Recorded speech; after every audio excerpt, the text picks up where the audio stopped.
New rules for those who receive federal food assistance are coming in with what the Trump administration hails as a move to make people less reliant on government assistance and move them into the workforce.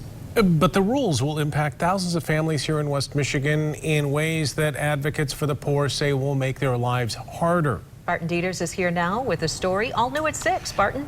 Yes, Sue and Brian, the Trump administration's plan would make it harder for people to access benefits like food stamps and other food assistance programs by restricting eligibility and eliminating waivers for areas with high unemployment. It's estimated it would save the federal government, $5 billion over a 5-year period. But those monetary savings would come with a human cost.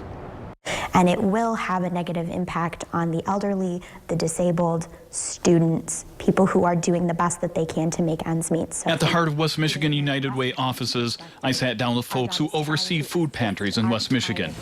They tell me that the people that are receiving food assistance are those hit hardest by unemployment.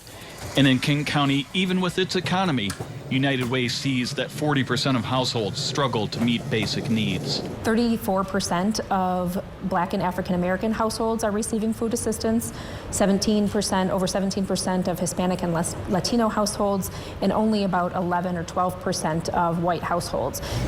In Kent County, there are 60,000 people getting food assistance. Half are children, 9,000 are adults, according to the Michigan Department of Health and Human Services. The average individual SNAP payment is about $65 a week. some of my other counties are going to be highly impacted with a lot less services. The more rural the county, the more difficult support services are, and it's going to affect them at a very high degree. Last week, Senator Debbie Stabenow addressed the changes saying, quote, seasonal holiday workers, workers in northern Michigan's tourism industry, and workers with unreliable hours like waiters and waitresses are the kinds of workers hurt by this proposal. Governor Gretchen Whitmer called the changes cruel.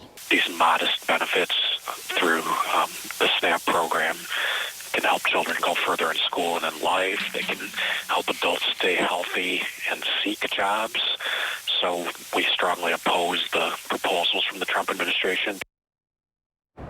These changes are set to take place in January, and they don't require congressional approval. In studio control, Barton Dieters, News 8.